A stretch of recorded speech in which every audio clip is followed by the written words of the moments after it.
She was a thief, raised in an orphanage. Life was poor, but her dreams were rich. To chase them, she finally chose her own path. And she succeeded. Elsa Gabriel was now living life on her own terms. But fate dragged her where she should have never been. The house of Jim Carter, the 30-year-old billionaire known for his looks and his silence. People said he hated crowds, that he lived alone. But Elsa didn't care. She had one goal, to steal a rare ancient artifact hidden in his home. It was worth millions in the black market. She slipped into his mansion under the cover of night. But what she didn't know, Jim Carter was already watching. From the dark, smiling, a cold, dangerous smile. In his safest drawer was a file. Her file, everything about Elsa Gabriel. Her past, her name, her orphanage. He had been waiting for her. But why? How did he know a 21-year-old orphan girl? A past full of secrets was ready to rise again. A story where love and hate would become war. The night was wrapped in silver silence. Above, the moon glowed full and bright, casting a soft light over rooftops blanketed in fresh snowfall. White dust coated the streets, and the world seemed frozen in a deep, breathless stillness. Elsa Gabriel stood at the edge of the property, facing the grand estate. Jim Carter's mansion, a place she should have never stepped near. But tonight, she had no choice. A soft puff of air left her lips, visible in the icy cold. She rubbed her gloved hands together for warmth. The thick black scarf covered most of her face, but her bright blue eyes shimmered through the darkness like moonlit glass. The long overcoat reached her knees, hiding her slim form. Her boots crunched faintly in the snow as she stepped forward, stopping just before the massive gate. She scanned the villa. Only a few rooms were lit. Most of the place was swallowed in darkness. She raised a brow. "For a billionaire," she whispered under her breath. "He sure is stingy with electricity." She gave a light, mocking chuckle to herself. "Not my problem. I just need that sword." That ancient artifact, rumored to be worth 100,000. But Elsa knew the real deal. In the black market, it could sell for triple that. Easily. She moved silently toward the side entrance. Her footsteps were light, practiced. She knew how to disappear in shadows. After all, this wasn't her first job. She paused near a small utility door. A narrow tool ledge gave her enough grip to climb. In one smooth motion, she hoisted herself up. The window was cracked open, just as her source promised. Benny never failed. Sliding through, she landed softly inside. It was colder in here. She adjusted her scarf, then pulled out a small pencil torch and flicked it on. A soft white beam lit her path. 1 step, 2 steps. Suddenly, a vase knocked over. The crash was sharp, loud. Elsa froze. Her heart leapt into her throat. She stood still for several long seconds, listening. Nothing. No alarms. No footsteps. She let out a slow breath of relief. "Thank God," she whispered and crept forward. But something strange began to crawl down her spine. A feeling, like eyes watching her. She stopped. Turned quickly. Nothing behind her. Only shadows. She shone her torch around. Still nothing. But her heartbeat was uneven now. She pushed forward, slowly making her way through the massive, silent hall. What she didn't know was that in a far corner of the villa, a man stood in the shadows, watching her every move. Jim Carter, tall, handsome, 30, dressed in black, and deadly quiet. He leaned casually against the wooden pillar, his arms crossed. A smirk played on his lips, a dangerous, knowing smile. "You took your time, little thief," he thought. "I've been waiting for you." In his drawer upstairs was a full file on her. Elsa Gabriel, age 21, her childhood in the orphanage, her every known crime, her talents, her failures. He knew everything. But she didn't even know his face. Not yet. Elsa moved quietly into the next room. She opened the door slowly. Her eyes widened. Framed in the torchlight were giant portraits lining the walls. A beautiful woman, blonde hair, blue eyes, and pregnant. The image caught Elsa off guard. She stared, confused. "This guy hates women," she whispered. "He lives alone. Benny said that. No family, no wife, no one." So who was she? And then her eyes landed on another photo. A baby. A little girl, barely a year old. Elsa's chest tightened. "Is this his child?" she thought. She took a step closer, holding her torch steady. The woman in the photo had her hands resting lovingly on her belly. A mother. A memory? A ghost? Elsa shook her head. "Not my business," she muttered. I came for one thing. She moved on, room by room. The house was too quiet. Every step she took echoed off the marble floors. The longer she stayed, the stronger her unease grew. Until finally, she reached it. The master bedroom. Quiet, huge, luxurious. A fire burned low in the far hearth, but everything else was dark. Elsa's torch flicked across the walls. And there it was. Her eyes lit up. The sword, ancient, silver-gilded. It hung in a glass case, mounted like a trophy. She smiled. There you are, beauty. Her heart beat faster. She stepped forward. This piece had been appraised at 100 grand. Officially. But Elsa had better plans. A private buyer. No questions asked. She could vanish after this. She reached up, carefully undoing the latch. And just as her fingers closed around the hilt, she heard it. Click. The door behind her opened. Elsa froze. A shadow stood at the threshold, tall, still, watching. For a second, her breath caught in her throat. Her fingers tightened around the edge of the antique desk beside her. This wasn't supposed to happen. Benny had assured her, "The mansion's quiet, no staff, the billionaire's in the city tonight, you'll be safe." But this wasn't part of the plan. The cold countryside wind brushed her cheeks through the open window, and moonlight poured in, soft, silver, ghostly. She squinted toward the door, eyes adjusting. The figure didn't move, didn't speak. It simply stood there, silent, still, watching. A chill ran down Elsa's spine. Her hand slid slowly to her belt. The small silver dagger she always carried, her lucky charm, her backup, was suddenly her only hope. She turned slightly, dagger gripped tight, heart pounding against her ribs. And just then, clouds covered the moon. The room plunged into shadow. Elsa's breathing quickened, her throat tightened. She couldn't see him anymore, but she felt him, closer now. The weight of his presence filled the room like smoke. She stepped backward. Her fingers brushed against the wall and felt cold steel. A sword, decorative, heavy, but real. Without hesitation, she pulled it down, slinging the strap over her shoulder. "Who's there?" she barked, voice louder than she meant. Silence. She gritted her teeth. "Whoever you are, step away, or I swear I won't hold back." No answer. Her fury flared. She had worked too hard, come too far. Life was finally beginning to make sense. She could almost taste the freedom, the thrill of control. And now this stranger dared to stand in her way? Her eyes burned. "I don't care who you are. Get out of my way." She lunged. The figure reacted fast, too fast. Elsa's body twisted in midair as he caught her, one hand gripping her arm, the other her waist. Before she could blink, he spun her midair and slammed her down onto the soft rug. The sword clattered to the floor. A scream escaped her lips. She struggled, kicked, but his grip was iron. Then she felt it, his hands pinning hers to the floor. His breath, brushing her cheek. She turned her head, wild with panic. And that's when the clouds parted. Moonlight spilled across the room. Her chest heaved as she looked up and froze. The man above her wasn't a stranger. He was Jim Carter. His face was too familiar. Too dangerous. Too real. Brown eyes, dark as secrets, burned into hers. A cruel, knowing smirk played on his lips as he leaned in. His voice low, toxic with memory. "Hello, Mary," he whispered. "How are you tonight?" Elsa's heart stopped. Mary. That name, that lie, that night.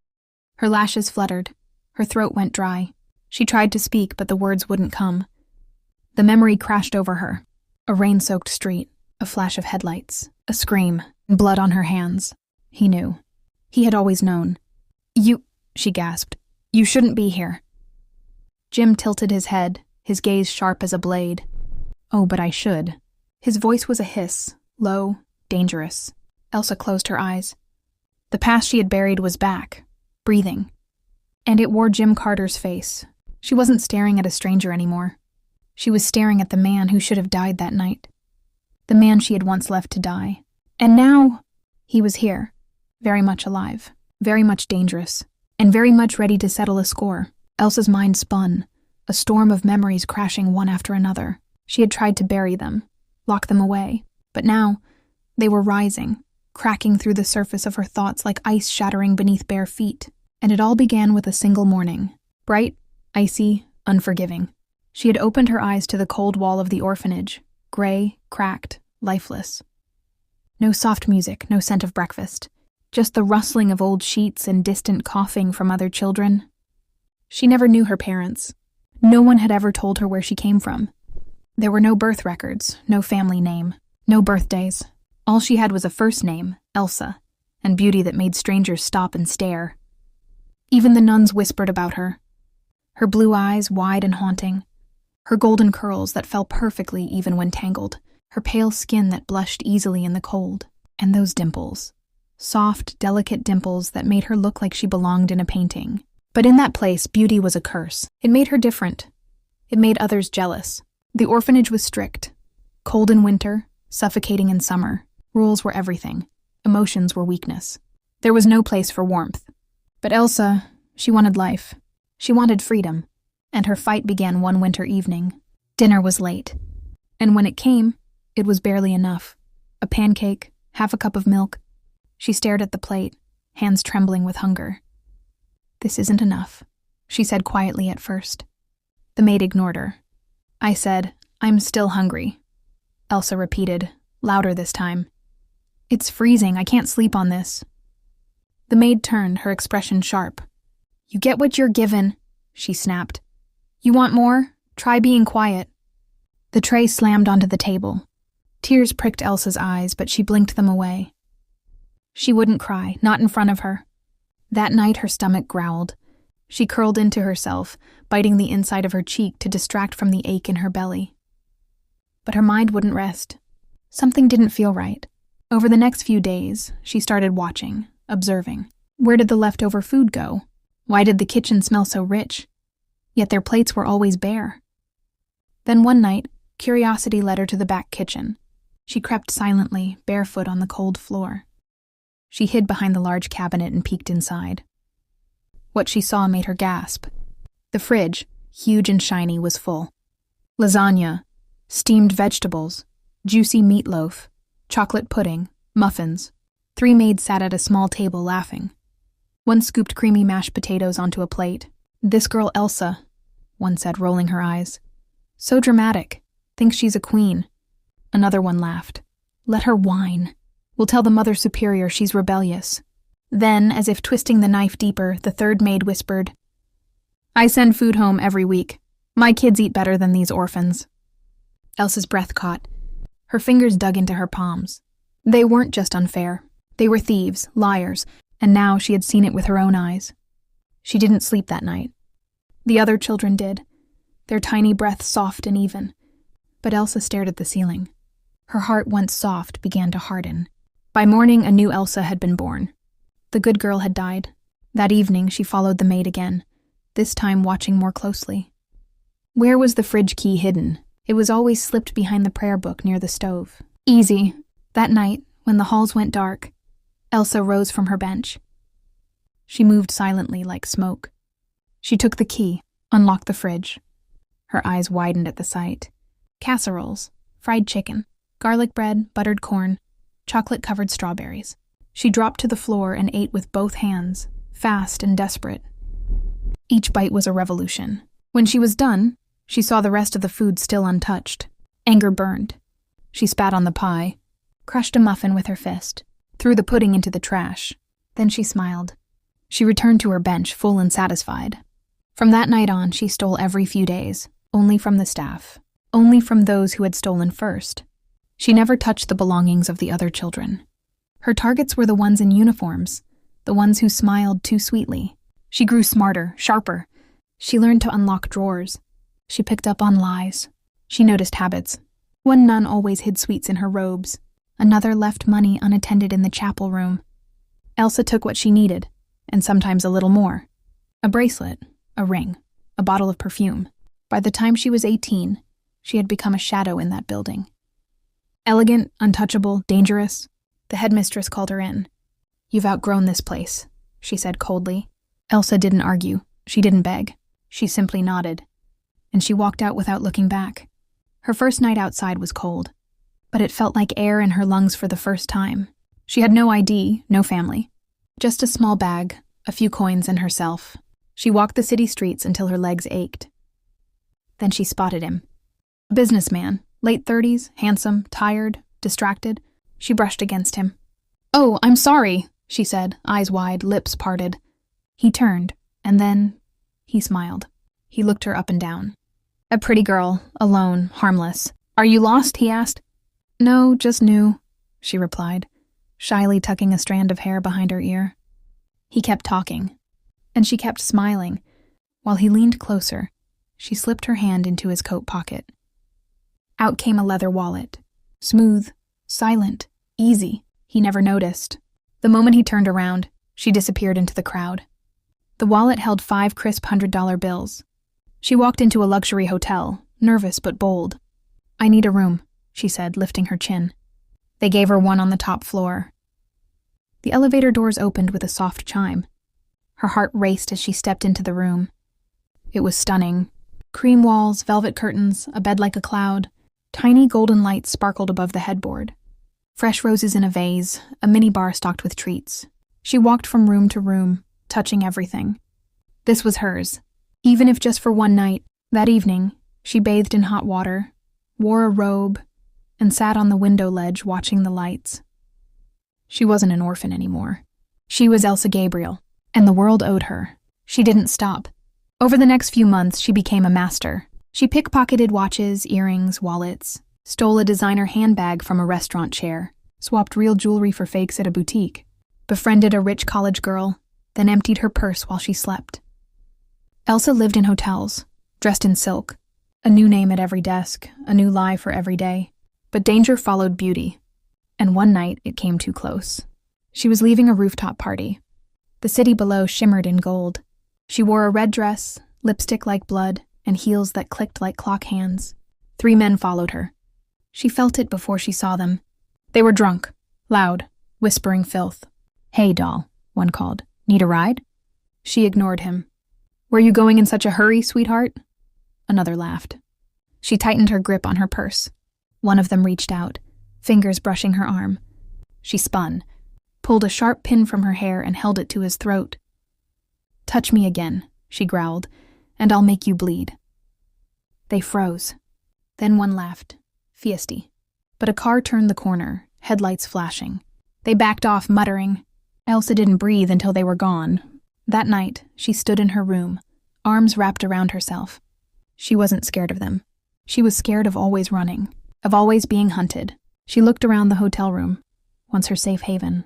Now it felt like glass, fragile and temporary. She needed something real. Walls that couldn't be knocked down. A door that locked. A place to disappear. A home. And for that, she needed more than wallets. She needed one last job. Big, bold, final. She stared out the window. The city sparkled below, unaware of her. Somewhere out there was a mansion. A vault. A man with too much money and not enough caution. Elsa smiled. Let the game begin. Back on the hotel bed, a soft smile playing on her lips. The ceiling light danced in her eyes as she thought about tomorrow. She needed a new score, something big, something clean. She rolled over, her golden hair spilling across the white sheets. Tomorrow, she whispered to herself, would be profitable. Next morning, Elsa woke early. The sun was soft, gentle, glowing through the sheer curtains. She stretched, stood up, and tied her long hair in a high ponytail.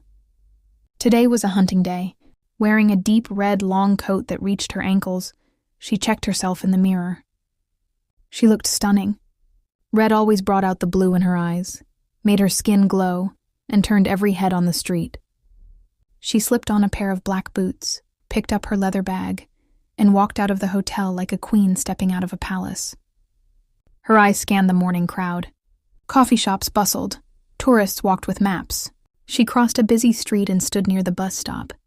Elsa never chose just anyone. Her targets were specific. Young, rich, a little too friendly. Then she saw him. Tall, neat, stylish. Dark jacket, hair swept to the side, phone in one hand. On his wrist, a glittering diamond-studded watch. Bingo. Elsa moved with practiced grace and sat beside him on the bench. She smiled to herself as she caught the hint of his cologne. Clean, masculine. He noticed her. "Hey," he said after a moment. "You waiting for the bus too?" Elsa gave a sweet laugh. "Yeah, I'm headed to my aunt's house. just visiting for a few days. Nice, he replied, smiling. I'm heading to the countryside. My dad owns a vineyard out there. Business stuff. Oh, wow, that sounds peaceful, she said. She gave it a minute. Let him feel comfortable. Then suddenly her eyes widened in panic.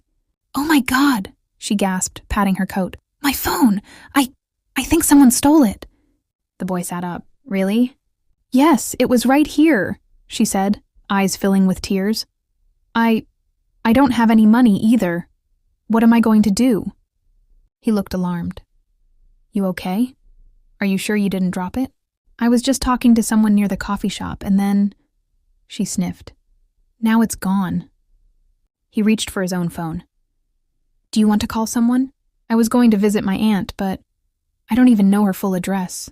She lied. I don't even live here. He looked sympathetic. Do you want me to help you get there? Elsa hesitated, her lips trembling slightly. You said you're going to the countryside? She asked softly. Yeah, just an hour out, heading to my father's property. There's a small town nearby. Her eyes lit up. That's where my aunt lives. I think it's close to that area. Perfect, he smiled. You can come with me. She gave him the warmest, most grateful smile she could manage. Thank you, that means so much to me. He led her to his car. It was sleek and black, brand new, a luxury model. The kind of car that practically glides on the road. He opened the door for her like a gentleman. Elsa slid in gracefully. As they drove out of the city, Elsa glanced sideways at him. He kept stealing glances at her. Her beauty was working like a charm. So, he said, trying to sound casual. What do you do? I'm studying psychology, she replied with a smile. I'm fascinated by how people think. He chuckled. That explains your confidence. She laughed softly, letting the sound linger. The car sped past green fields and winding roads. Birds flew overhead, the trees bent gently in the wind. It was peaceful, quiet, too quiet. The boy reached over gently, brushing a strand of hair from her cheek. Elsa leaned away just slightly. Sorry, he said quickly. You're just really beautiful. She gave him a small smile but said nothing. She had to keep him soft, not too bold, not too distant. As they entered a lonely stretch of road, the hills rising on one side, Elsa sat up suddenly. I don't feel so good, she said. Can you pull over? What's wrong? I think I'm going to throw up. Please stop the car. He nodded and pulled to the side near a grassy patch. As soon as the car slowed, Elsa opened the door and stumbled out, clutching her stomach. He followed her, concerned. Are you okay? He asked, placing a hand gently on her shoulder. And that's when she turned. Her hand flew up in one swift motion, and she struck him hard, right across the side of his neck. His eyes widened in shock. He gasped once, and dropped, unconscious. Elsa stood over him, breathing heavily. I told you not to touch me, she muttered. She moved fast. First, the watch. She slid it off his wrist, inspecting the diamonds glinting in the light. Then she opened the glove box, cash, a credit card, and his ID. She pocketed them all. Her eyes flicked to the car. She walked around it, hand on the door. She could take it, drive far, disappear. But something stopped her. She looked back at the boy, still breathing. He was harmless, kind, a little foolish. She sighed. No, I'm not that cruel. She dropped the car keys beside him and stepped back. Just then, her eyes caught a rusty old bicycle leaning against a broken fence nearby. Perfect. She walked to it, wiped the seat, and climbed on. As she rode away, the breeze played with her hair. The watch tucked safely in her coat. Her lips curved into a satisfied smile. That should sell for a good price, she whispered. She didn't look back. The wind grew stronger as Elsa pedaled through the narrow countryside road, her coat fluttering like a red flame behind her. She had stolen the bike an hour ago, an old rusty thing she'd found chained behind a farmhouse. Now dark clouds were gathering quickly above.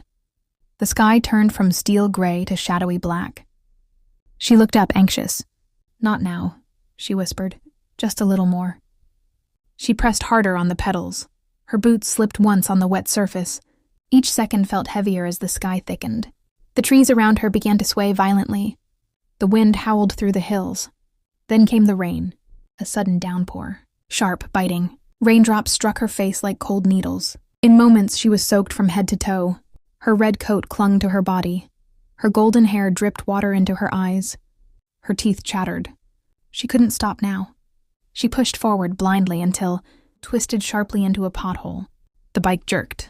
Elsa screamed. She flew sideways and crashed hard onto the road. Her knee hit first. Pain shot through her leg. She gasped and held her knee, wincing. Rain poured down her cheeks, mixing with the tears that had started without her knowing. She looked around. The dim street lamp stretched ahead but revealed no one. Just road and rain. She was utterly alone. The city was still miles away. Elsa dragged herself to her feet, limping slightly. Her hands were scraped, her coat ripped at the shoulder. She looked at the woods on either side of the road, dense, dark, filled with shadows. Fear settled in. She swallowed hard. "I need to wait," she whispered, her voice barely audible over the storm. She spotted an old tree with low branches. She moved beneath it, curling her arms around herself. But then, headlights, bright, approaching. A car, a chance. She jumped from her spot and ran into the road, waving both arms wildly. "Please stop," she cried. The black SUV slowed, tires hissing on the wet asphalt. It came to a full stop. The driver's door opened. Out stepped a man, tall, powerful, wearing a tailored black coat, even in the rain. His eyes, piercing brown like molten earth. His face, sharply sculpted, unreadable. A faint scar near his jawline. He looked like someone used to power, danger, secrets. He was Jim Carter, a famous billionaire. "Are you all right?" he asked, stepping closer. Elsa blinked up at him, breathless. "My bike broke," she stammered. "I was trying to reach the city. I'm soaked. I don't have anywhere to go." He looked at her closely. His brows drew together. "It's not safe out here," he said, glancing up at the sky. "But I have somewhere I need to be." He checked his watch, frowning. "I live just outside town. I'm headed there now." Elsa took a shaky step forward. "Please, just drop me somewhere safe," she pleaded. "Anywhere I can find another ride." He hesitated, looked at her again, then nodded. "All right, I can take you a little way," he said. Elsa exhaled in relief. "Thank you," she whispered. He opened the passenger door. She slipped inside, her wet clothes sticking to the leather seat. The car smelled of cedar and cold steel. He got in and started the engine. They drove through winding roads in silence. Rain still slammed against the windshield. Elsa glanced at him. His hands on the wheel were steady, strong. There was something guarded about him, heavy. Suddenly his phone rang. He answered through the car's speaker. A woman's voice echoed. "Where are you? I'm scared." "I'm coming," he replied quickly. "Just stay calm. I'll be there soon." His tone was urgent, tight. Elsa turned her head to look at him. He ended the call, jaw clenched. "Is everything okay?" she asked gently. He didn't answer. Moments later, he spoke again. "I'll drop you near the old gas station. You might find another ride from there." Elsa nodded, unsure, but before they could reach, another vehicle came flying from the opposite direction. Too fast, too close, too late. Bang! The other car clipped the front of their SUV, sending it spinning sideways. Elsa screamed as her body lurched forward, hitting the dashboard. The windshield cracked. Glass sprayed like diamonds. The car skidded and slammed into the side railing. Silence. Elsa blinked, dazed. Pain burned in her shoulder. Her forehead throbbed. She stumbled out of the door, coughing. Rain hit her again, cruel and cold. Her ears rang, her vision blurred. Then she saw him. Still inside, slumped in the driver's seat. Elsa rushed back. "Hey, are you okay?" He groaned, trapped against the seat. She reached to help, but paused. Her eyes caught something. His watch. Sleek, gold, dotted with tiny diamonds, richer than the one she had stolen earlier. She looked closer. His buttons diamond. His wallet thick with cash. His phone limited edition. Everything about him screamed billionaire. Her heart pounded. He looked at her weakly. "Help me. I need to get this fixed. My wife." Elsa hesitated. Then Med slowly stepped back. His eyes widened. "What are you doing?" he asked, confused. "You're not going to help me?"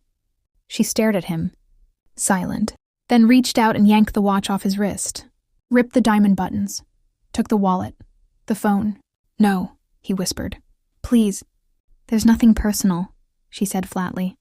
My wife, she's sick, she's pregnant, I need to get to her. He was bleeding, his face pale. Elsa's throat tightened, but she didn't stop. I'm sorry, she murmured. I have no choice. She turned and ran. Rain poured harder. Her heart thudded against her chest. Shame burned in her veins, but she didn't stop. She couldn't. Her only thought, I need a home. I need a life. Behind her, Jim Carter sat slumped in the car, watching her disappear into the shadows. Blood trickled down his face. His eyes filled with disbelief and something deeper. Not fear. Recognition. The road back to the city felt endless. Elsa didn't stop.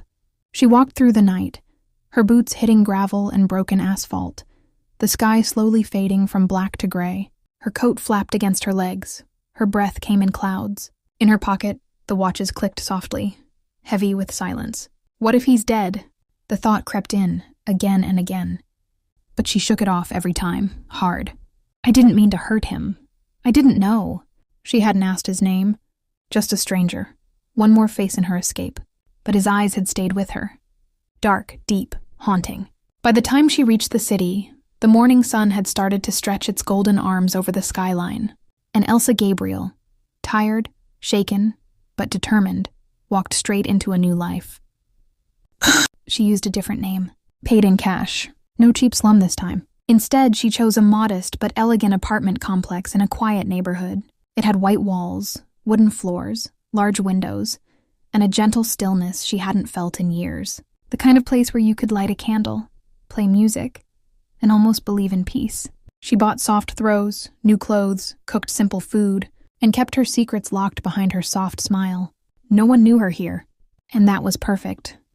The money didn't last forever, so Elsa returned to her old skills. Quick hands, a sharp eye, fast exits. She never hurt anyone. She only took from those who had too much, and noticed too little. A ring at a bar, a wallet in the subway, a bracelet on a rooftop terrace, until one day fate brought her Benny. He was trying to lift a purse just as she reached for it. Their eyes met. He grinned. She rolled hers, and by nightfall, they were sitting in a tiny burger shop laughing like old friends. Benny was 18, restless, clever, a little reckless. Elsa liked him. He reminded her of herself, before everything had gone dark. They worked together. Small jobs at first, nothing loud, nothing risky. They had rules, signals, safe zones, and somewhere between the stolen watches and split burgers, they became family. 2 years passed. Elsa was 23, still beautiful but sharper now, with eyes that had seen too much. But every night she dreamed of him, the man in black, blood-soaked, reaching for her, calling her name, not loudly but with something worse, a plea. Elsa. And every time she woke up sweating, gasping, heart racing, she never told Benny. Some things were better buried. Then, one rainy evening, everything changed. Benny stormed into the apartment, soaked to the bone, eyes shining with mischief. Elsa looked up from the table. You look like trouble. I am, he grinned, and you're gonna love it. He pulled out a flyer, crumpled, damp. Auction house, he said. Big sale yesterday. Some antique sword. Crazy rare. She raised a brow. You want to steal a sword? Not just any sword, he said, eyes gleaming. This thing's worth millions in the black market. She tilted her head. Who even buys this stuff? That's the best part, he said. A billionaire. Elsa rolled her eyes. They're all billionaires. No, listen. Benny leaned in. This guy's different. Mysterious. Super private. Name's Jim Carter. The name meant nothing to her. Just another rich man living in another fancy estate. She shrugged. So, he lives way out in the countryside. Massive mansion. Barely any staff. No women allowed in the house either. No women? She blinked. Benny smirked. Yeah, dude's got trust issues. Elsa laughed softly. Sounds charming. He's got the sword, Benny said, voice low, and we're gonna take it. She paused. Looked out the window. Raindrops slid down the glass like ghosts. She didn't know who this Jim Carter was. Didn't care. All she knew was that she was good at what she did, and the life she wanted wasn't going to pay for itself. So she said, okay, let's do it. 2 nights later, they reached the estate. It was enormous, nestled far from the city. Quiet, cold, and surrounded by trees. Elsa dressed in black, gloves, flat boots. No sound. Benny stayed near the gates, ready with the distraction. She slipped through the garden, past trimmed hedges and marble statues. The mansion loomed ahead, its windows dark, its heart silent. She moved like smoke, through the back, into the corridor, her breath shallow, her fingers steady. This wasn't her first time. The hallway led her toward the study. That's where the sword would be. She opened the door slowly, and stopped. The room wasn't empty. He was there. The man, the one from her nightmares, standing tall, strong, alive. Her blood turned to ice. She stumbled back a step. Her heart crashed against her ribs. We shared a moment once, on a roadside. You left me for dead. Her legs went numb. Her breath hitched. You, she whispered. It was you? Jim Carter, he said. Now you know. Her vision blurred. Everything crashed down. He tried to push him away and get herself free, but Jim tightens his grip over her. Elsa couldn't even scream. His hand reached out. 2 fingers pressed against a nerve on her neck. She gasped. Pain shot through her skull. Darkness swallowed her, and the last thing she saw was his face, smiling, triumphant, deadly. A cold breeze crept under the cracks of the old countryside mansion. In a dimly lit room, Elsa Gabriel stirred. Her lashes fluttered. And then she gasped. She was tied to a chair, her wrists bound behind her, ankles strapped tight. A strip of tape sealed her lips, rough, tight, unforgiving. Her breath came in fast, shallow gulps. Terror flooded her chest. She tried to scream, but the sound caught in her throat. The room was half in darkness. Dust floated through the narrow beam of light coming from a high window. Shadows danced on the old stone walls. Her heart pounded against her ribs. She struggled, pulled hard, twisted her wrists. But the ropes held fast. Tears filled her eyes. Her body shook. Then, footsteps. She froze. The door creaked. And there he was. Jim Carter, framed in the doorway, calm, tall, watching. In his hands, a tray of food. He stepped in like it was just another evening. The door clicked shut behind him. His eyes flicked to her face. Then he smiled. But there was no warmth in it. Only a quiet, dangerous amusement. I thought you might be hungry, he said, placing the tray on a table nearby. I brought you dinner. Look at me, being so considerate. Elsa glared at him, rage burning through her fear. Her breath hissed through her nose. She turned her face away. He chuckled. Oh, come on, sweetheart. Don't be shy now. He crouched in front of her and gently peeled the tape off her mouth. Her lips were sore, raw. I see you're still not much of a talker, he said softly. Fine, I'll talk. He lifted the fork, sliced a piece of soft chicken, and held it near her mouth. Eat, he ordered. She snapped her head away. No, he whispered, his voice dipping low. Still so proud? He leaned closer, so close she could feel the heat of his breath on her neck. His fingers slid under her jaw, tilting her face toward him. His other hand still gripped the fork, now forgotten. His touch sent a shiver down her spine. His cologne was rich and deep. His breath was warm, dangerous. Their eyes locked. I should hate you, he said, his voice rough. I want to hate you. Elsa's heart thundered in her chest. To show her she couldn't run. Do you know what happened that night after you left me bleeding on that road? He asked. Her lips parted, breath catching. I was on my way home, he said bitterly, to my wife. Elsa stilled. She was pregnant, 8 months, alone in this house. He let out a laugh, cold and broken. She had a complication. She needed help.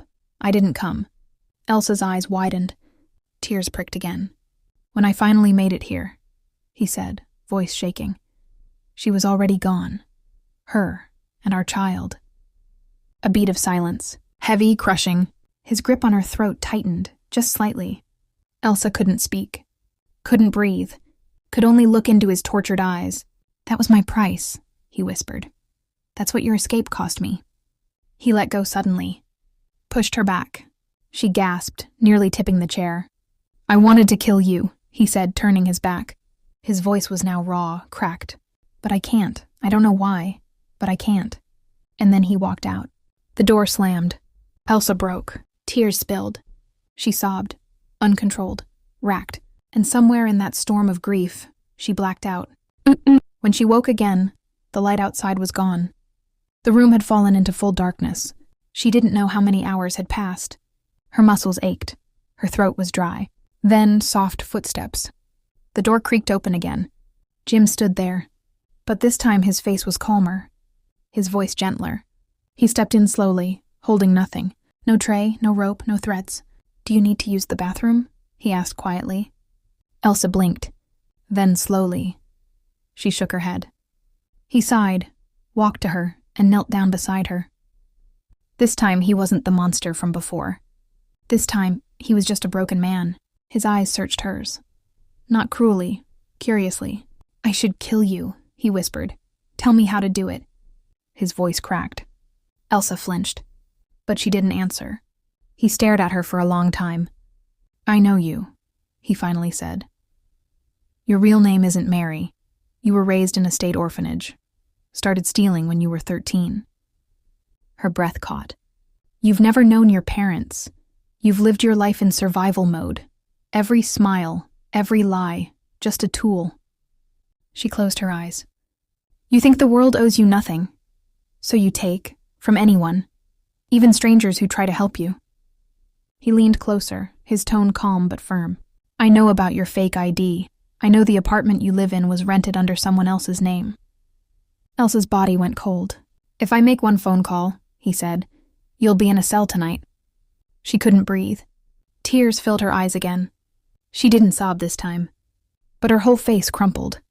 And Jim Carter smiled, not wickedly, just sad. He reached up and untied her hands. She didn't fight. He stood, took her arm, and led her to the bathroom. She went quietly, washed her face, her hands, stared into the mirror and didn't recognize herself. When she came out, he was waiting, and for the first time, he looked unsure. "You look better," he said simply. "Clean suits you." She didn't respond. He took her gently by the arm and brought her back to the chair. But this time, he didn't tie her. He placed the food tray in front of her. "Eat." She hesitated, but hunger won. She took a bite, then another. Jim sat across from her, watching. Silent. She didn't look at him.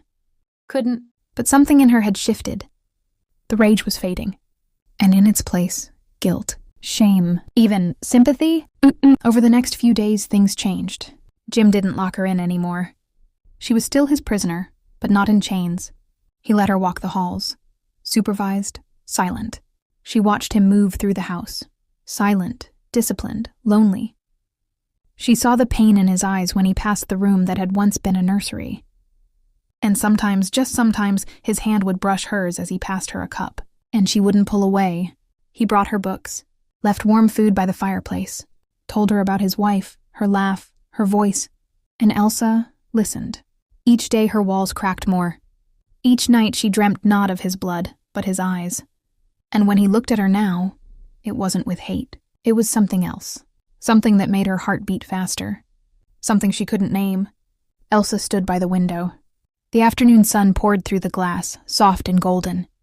Her arms were folded across her chest, her mind far away. The silence of the mansion wrapped around her like a whisper. Then she heard footsteps. Slow, calm, familiar. She didn't turn.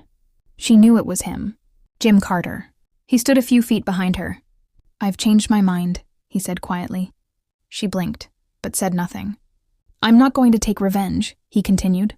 "Not anymore." Elsa turned slowly, her lips parted. "What do you mean?" "You're free," he said. "You can leave, right now. Go wherever you want." Her heart skipped. She stared at him, searching his face.